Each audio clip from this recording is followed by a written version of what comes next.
Hey YouTube folks, welcome everyone to another video, and in today's video the topic here is mystery. That's right. The game we're going to see today is part of one of the greatest mysteries in the history of chess.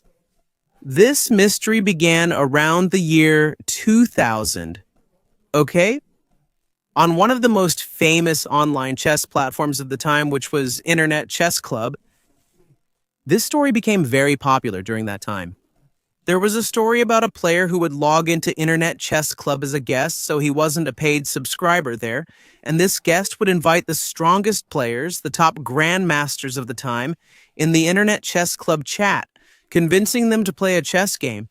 But the surprise for these super grandmasters was that when they played with this guest, they were very surprised by the high level of chess that this guest had.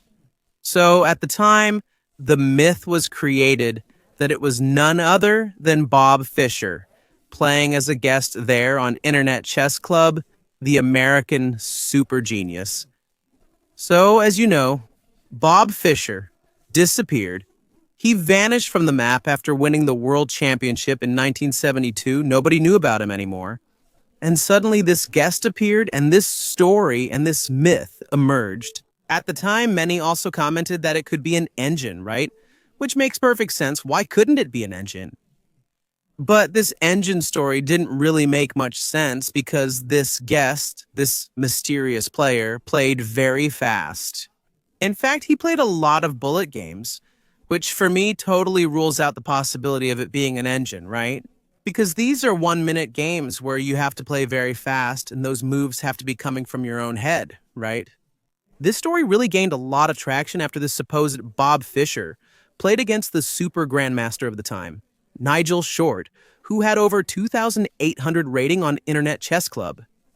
He was an extremely strong player for that period. And Nigel Short, on one occasion, tells the story that he chatted with this supposed Bob Fischer, and he asked him a question, if he knew Armando Acevedo, who was a chess player from that time, okay? And he was very surprised by the short and direct answer. Just a date, 1970.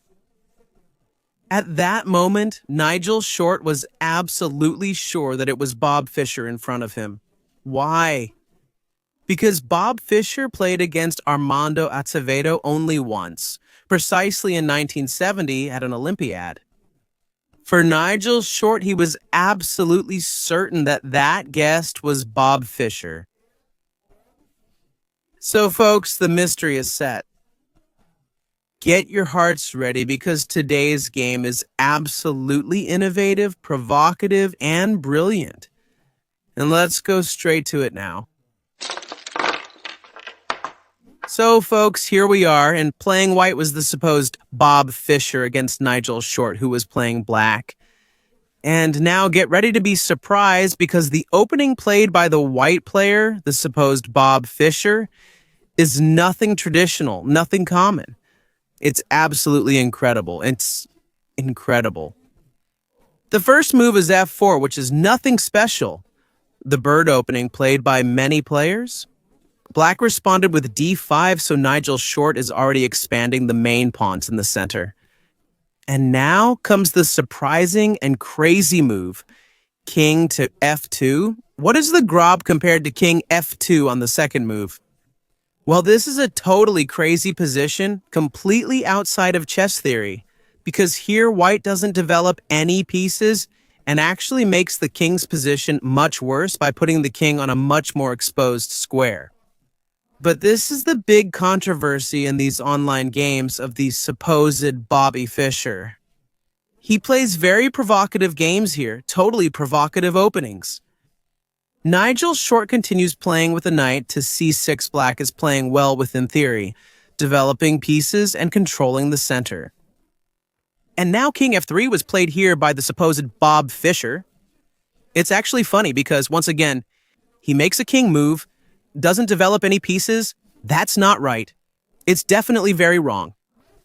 But this manages to be even worse than the grob that I play from time to time. Black here played e5, expanding the pawns in the center. There might even be an e4 coming soon, already attacking the white king. In this position, the supposed Fischer plays c3, controlling the knight's jumps here. So, it's a move that makes a lot of sense. There would be a direct threat to the king. Knight f6 was played by Short, and here d3, another pawn move played by White. Bishop e7 already preparing the short castle here for Nigel. And in this position, g3, so another pawn move. At this point, White has only played pawn and king moves, hasn't developed any pieces yet, but the king at first is still relatively safe. There's no direct threat against the king. Black, in this position, castled Short, and now came the move king g2, another king move. So the king has already made a little path here, a bit crazy, as we already know. Black in this position played e4, expanding in the center, and further limiting the development of White's pieces. And now came the move d4, followed by the move h5. It's a move that makes perfect sense since the king is exposed. Nigel Short will now want to undermine the defensive position of the White king. The game continues here with the move e3, g6, followed by the move h3, once again defending against some knight jumps or some bishop entries here on the g4 square. The game then continues with king g7, and we will see that Nigel Short chose a very interesting plan here to attack the white position. c4, rook g8 was played, then expansions on the queen side. Rook g8 was played, then expansions on the queen side, and this move here at the moment seems a bit strange, the move rook g8, but Black's idea is to put all the pieces attacking the white king here. The game continued here with e5, a very interesting move, creating here, let's say, a kind of stone wall to defend against the invasions of the black pieces against the exposed white king. The game continues here with rook h8, knight c3 white, now starts developing their pieces. Bishop e6 was played, and now a3 with the idea of playing b4 and starting a pawn avalanche here on the queen side. Black played here with queen d7. Notice that this move creates some pressure here on the h3 square against Fischer's supposed king. The game continues here then with bishop b5, pinning the knight on c6. Black plays rook from a8. Notice that now both rooks are already, in a way, pointing towards the king, although there are still quite a few pawns in front. Black's idea will be to start advancing these pawns at some point. The game continues here with b4. And after the move king e8, freeing the rook here, already towards the king, maybe preparing a g5 at some point, the game then continues with bishop b4. White's idea is to play b5, the most direct threat, and possibly b6, attacking the queen. The position here continues with g5, played by Nigel Short, now wanting to directly attack the king on g2, right? He's threatening to take here on f4 and further expose the g3 pawn and everything else. Now came the capture on e5, rook takes g5, followed by the move b5 attacking the knight, so Nigel Short's knight goes back to d8, and now comes the move, knight from g to e2. This is a very interesting move because the idea that White wants is a very positional one, to bring the knight to f4. With the knight on f4, it's in a very safe spot. It attacks the bishop here, and also defends the h3 square, which is one of the threats Black created. Let's see how this amazing game continues. There's also pressure on g3, which the knight is defending. In this position, the rooks double up on the g-file, and now you can't play knight to f4, because then g3 would fall, which would be a serious problem since the king is very exposed.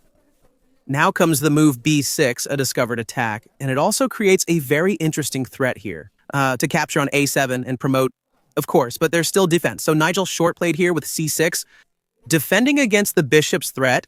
Then came the capture on a7, and now queen to c8, defending against the promotion. White played bishop to d3, queen to a8 to capture the pawn on a7. There's nothing White can do to defend this pawn, and in this position, the supposed Fischer plays rook to b1, bringing the rook to the b-file. Nigel Short captured on a7, and now comes the move rook to f1, another interesting move from White, bringing the rook to the f-file and putting the rook right in front of the king. In this position, Nigel Short brings the queen back to a8, and he wants to bring the queen again to attack on the king's side. Let's see how the supposed Fischer continues in this position. White plays here with a very logical move, which is queen e1, defending the g3 pawn, and now White will be able to free the knight to go to the f4 square, which would be a dream in this position. Queen c8 was played, A very direct threat to the h3 pawn, so the move knight f4 came, greatly improving this piece and also defending the h3 square. Now, rook takes g3. This is a very interesting decision, because at this moment, white will end up trading a queen for two rooks. So Bobby Fischer, the supposed Fischer, captures on g3, rook takes g3, king takes g3. And at this moment, the pressure from the rooks is also over. But white is without the queen at this point. Let's see how the game continues.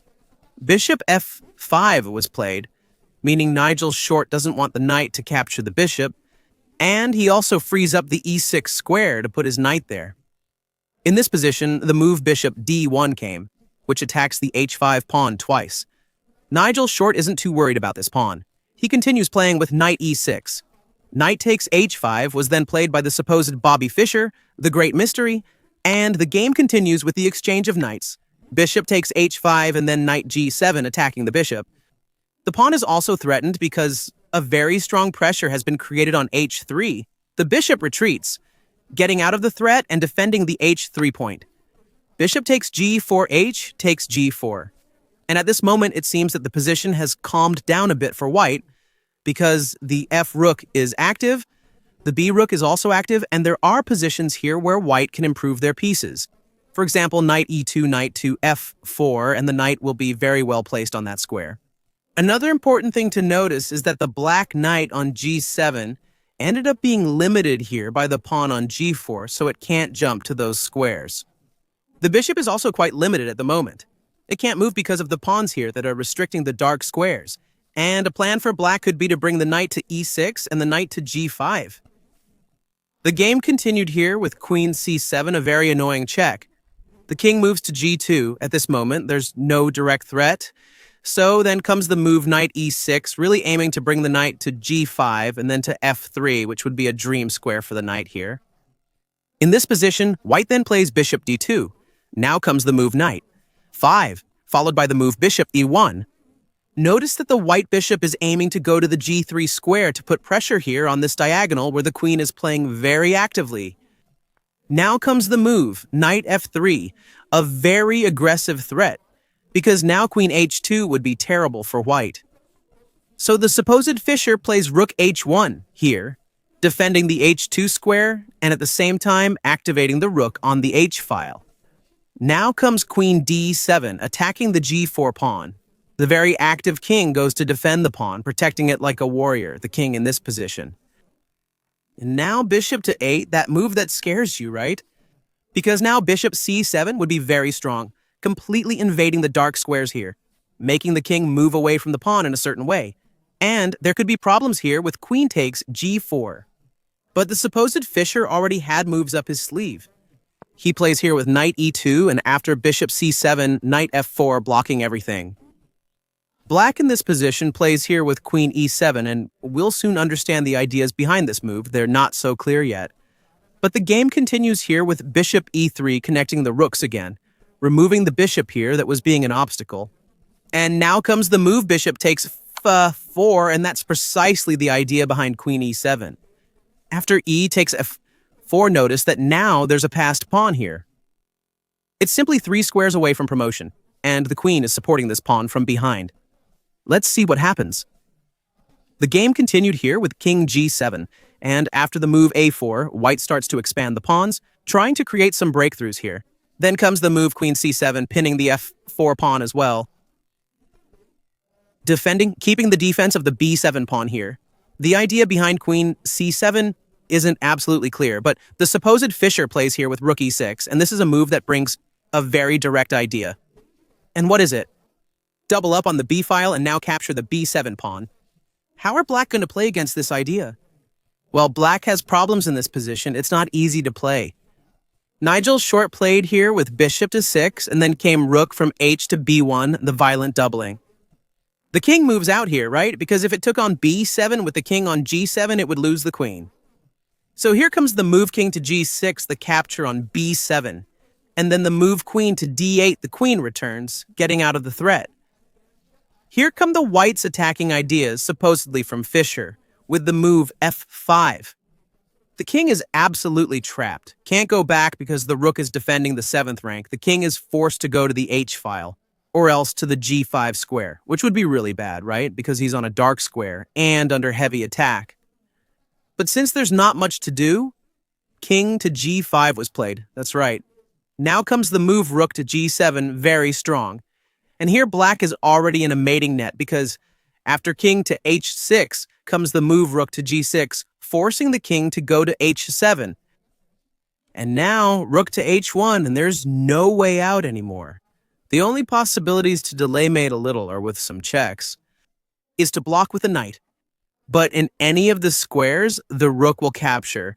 And it's going to be checkmate. There's nothing to do. So this game here is one of those games with this great mystery, especially with this totally crazy opening, playing f4, moving the king to f2, then to f3, then to g2, losing several tempos and still managing to beat one of the strongest players in the world at the time, Nigel Short.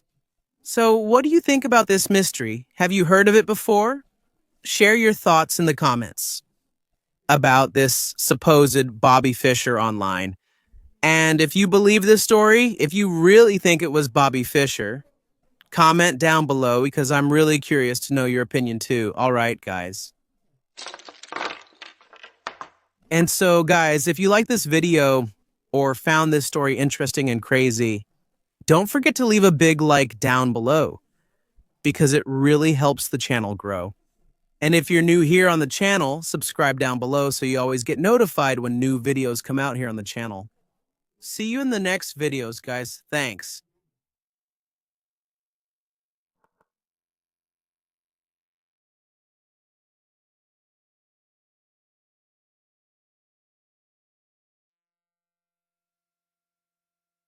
Subtitles by Adriana.